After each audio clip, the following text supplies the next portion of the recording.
Hello viewers, are you building currently or do you plan building soon? In this video we are looking at 10 possible ways to cut down cost on your building project. This is constructionwizardtv. I will take you through 10 possible ways that you can employ to cut down cost on your building project. Stay tuned. So like I said, we are looking at 10 ways to cut down cost on your building project. And viewers, I must say that it's very important to save money or not to spend anyhow on your project. It is good to finish your project than not to finish. And so if you start building your house or if you plan building soon, you need to take time and plan out how you're going to spend every penny of your money on your building project. You don't just start without knowing what is ahead of you, so you plan well before you start. First of all, we will look at planning thoroughly. So now you've done your drawings, you've secured your land, now you want to start building. You need to have a detailed budget. So create a comprehensive budget that will include all aspects of the construction project, allocate funds carefully and stick to the plan. You stick to the plan, you have your budget, you know you are spending this amount of money for this, you are spending this amount of money for this. You stick to that plan so that you don't go off budget. Another point that we are going to look at under the plan theory is design efficiency. You know, a lot of buildings takes space without you. You don't need those space. You don't need those space. And so you design efficiently. Complex design with multiple angles, curves, and custom features can significantly increase cost. So you have a building, you have big balcony, you have a big living room, you have excess space, and mind you, every space also counts. Every space increases the cost of your building project. And so you plan with your budget, you also design, or you let your architect or your engineer design efficiently so that you don't incur cost on your project. The second point we are going to look at, so the first point was you plan thoroughly, and under planning you design efficiently, you have a detailed budget. The second point we are going to look at is choose a smaller footprint. Choose a smaller footprint. So in explaining a smaller footprint, it means that you need to choose a right size, your needs without unnecessary extra space. Like I mentioned earlier, a smaller house will cost you less in material and labor. If you are building a small house, your budget will be small, your materials and everything, labor, will cost you less than building a very big unused spaces in your house. One thing you also look at is multifunctional space. Design rooms that can serve multiple purposes to reduce the need for additional square footage. There are houses that when you enter, one room serves a lot of things. You can use one room to do a lot of things. Now what usually happens is that people build, and in that room, maybe it's a 3-bedroom house, they have one master bedroom, the other rooms has one common shared bathhouse. You consider all these things, especially if you are a starter. You don't need to build and suit rooms or houses. So you take note, you choose a smaller footprint, because the smaller your building project, the less money you spend on it. The third point is select affordable material. And I will stress on this point, select affordable material. Building materials, when you go to the market, for instance, if you are looking to buy WC, when you go to the market, you can have WC costing as much as 20,000 Ghana cedis, 30,000 Ghana cedis. You have one that can also cost as 800 Ghana cedis. Some even cost 500 Ghana cedis.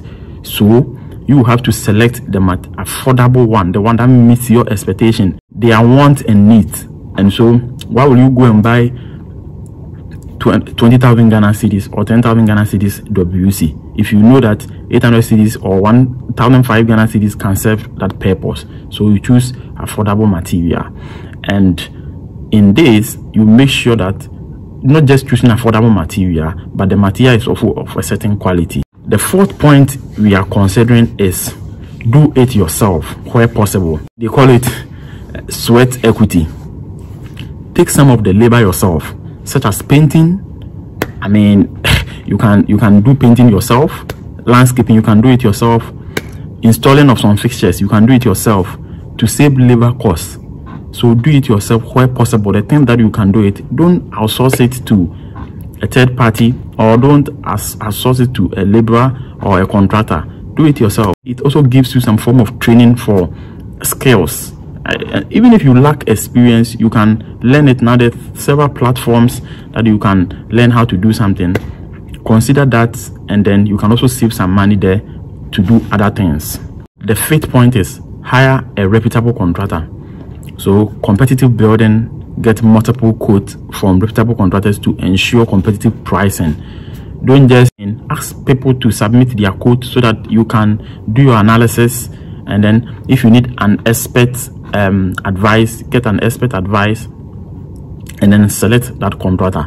Also, fixed price contract. Negotiate a fixed price contract to avoid unexpected cost overruns.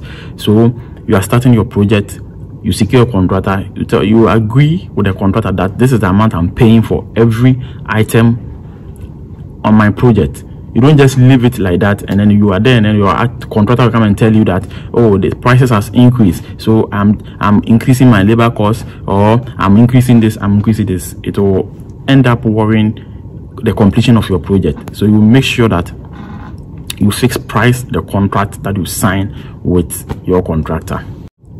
Optimize energy efficiency. That is the sixth point. So insulation, invest in good insulation to save on heating and cooling costs in the long term. Put up, or you invest in insulations that will control the room temperatures. I mean, there are some houses that people introduce cavity wall just to regulate the room temperature. Under optimizing energy efficiency, you can also look at energy efficiency windows. Now in Ghana, everybody wants to put up sliding windows, sliding door, and this means it increases the heat in the rooms, and which, I mean, in the long run, increase your energy bills. So in doing that, use double panel windows and other energy efficient materials to reduce energy bills. So that is the sixth point. And the seventh point is use prefabricated components. So modular construction, consider modular or prefabricated components that can be cheaper and quicker to install than traditional building method. Pre-cut materials can also be used, lumber and materials, to reduce waste and labor cost. The eighth point is minimize change orders, and I would want to talk more about this. Minimize change orders. When you are finalizing your plan, ensure that all designs and specifications are final before starting construction to avoid costly changes in the middle of the project. This is where we fall short. You start a building project, and then you go and look at someone's house and say, no, I want to do this change. Oh, no, I want this in. I want you to inculcate this in my plan.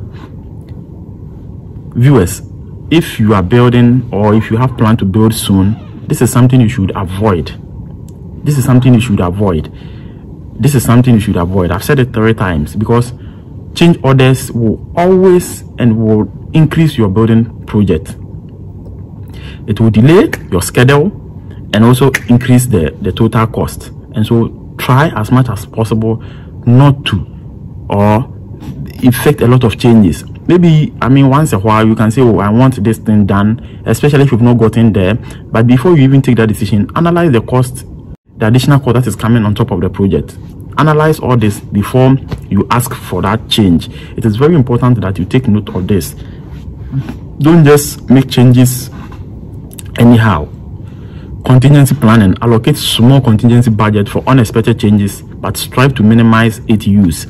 So in your budget, put some money aside for contingencies. Yes, and those contingencies are something that if you don't do it, you can't continue the project. Those are the contingencies I'm talking about. Not you go and see something somewhere, you want it inculcated in your design. The 9th point we are looking at is source material wisely. Source material wisely. Now you can see cement, iron rods, wood, sand, chippings, they are all going up. So when it gets to that time that you are buying material, make sure that you get a good deals. People go and buy as high as 120 Ghana cedi a bag of cement for block work. Why would you do that? You can use 32.5 hour for all your block laying works. Even if it's a residential home, you can even use it for your concrete works. So why would you go and buy 42.5? These are things you consider that will help you reduce the cost of the total project, and it's very important. Also, try to salvage materials. You know, these are artisans. When you give them material, they will waste it. They will use the material anyhow because they are not the ones buying it. Try and use salvage material. Go to site, walk around. If there are wood somewhere that the carpenter thinks that he cannot make use of it, take the wood, gather them. It will be of a good use for you. These are the things you do so that you can also save costs on your building project. Is timing and seasonability. So sometimes you also study the pattern, the time you want to start your project. There are peak hours that materials are expensive. Labor is also expensive. Getting to Christmas, getting to Easter, around those times, if you want to build, the cost is high because labor is in high demand, and so material might be stable. Even around that time, material goes up, but labor will be in high demand. And so if you want to build around that time, you will end up spending a lot of money on labor. So you have to see in the off seasons. Always plan your project around the off seasons so that you don't incur a lot of costs on your building project. So these are 10 salient points that if you follow and adhere to it, it can help you reduce your building project. Thank you for watching, and don't forget to subscribe. If you've not turned on the notification, turn all the notifications so that each time we release video, you'll be the first to get it. See you on the other side. Bye bye.